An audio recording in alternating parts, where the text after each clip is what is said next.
ఓట్లు వస్తే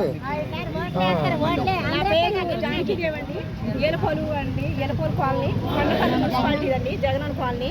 మేము అక్కడ చెంటు స్థలం ఇస్తే కట్టుకున్నామండి. మాకు రోడ్లు లేవు, మంచినీళ్ళు లేవు. మంచినీళ్ళు కావాలంటే 2 కిలోమీటర్లు నడిచి రావాలండి. మా ఇంట్లో మొబైల్ లేదు, నేనే వచ్చి పట్టుకెళ్ళాలండి. మాకు 2 పిల్లలు ఉన్నారు. ఆ పిల్లలు కూడా చాలా పింఛన్కి తీసుకెళ్లాలన్నా కష్టం అవుతుంది, ఎక్కడికైనా ఊరికి వెళ్ళాలన్నా కష్టం అవుతుంది. మాకు ఏమైనా ప్రాబ్లం వచ్చినా ఆటో 200 ఇచ్చినా లోపలికి రావట్లేదండి, నడిచి వెళ్ళవలసి వస్తుందండి. 108 జ్వరం ఉన్నా మేము బయటికి వెళ్ళి నడిచి వెళ్తేనే మాకు రోడ్డు 2 కిలోమీటర్లు నడిచి వెళ్తేనే ఆటో అండి. అంత జ్వరంలో కూడా నడిచి వెళ్ళి ఆటోలో ఎక్కుతున్నామండి మేము. మా పరిస్థితి ఏంటండి? మీరే ఇచ్చారు కాలనీ, ఇప్పుడు మీరే ఉన్నారు, అప్పుడు మీరే ఉన్నారు. మా కాలనీ చూసి పరిష్కరించండి, ఏం చేస్తారో చేయండి. మీకే కట్టుకోమనుకున్నామండి, కట్టుకోకపోతే సెంట్ ఇచ్చి కట్టుకోకపోతే లాగేసుకుంటా ఉన్నారు.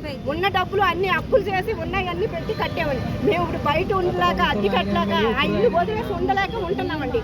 మా పరిస్థితి కుక్కలకు కూడా ఉండదండి, కుక్కలే పెట్టరు మా మీద. అది అర్థం చేసుకోండి. కుక్కలకైనా విలువ ఉంది కానీ మా కాలనీలోకి ఇల్లు లేదండి, అది అర్థం చేసుకోండి. ఇక మీరు ముసలమ్మతో కూడా మాట్లాడించండి, ముసలమ్మతో మాట్లాడించండి.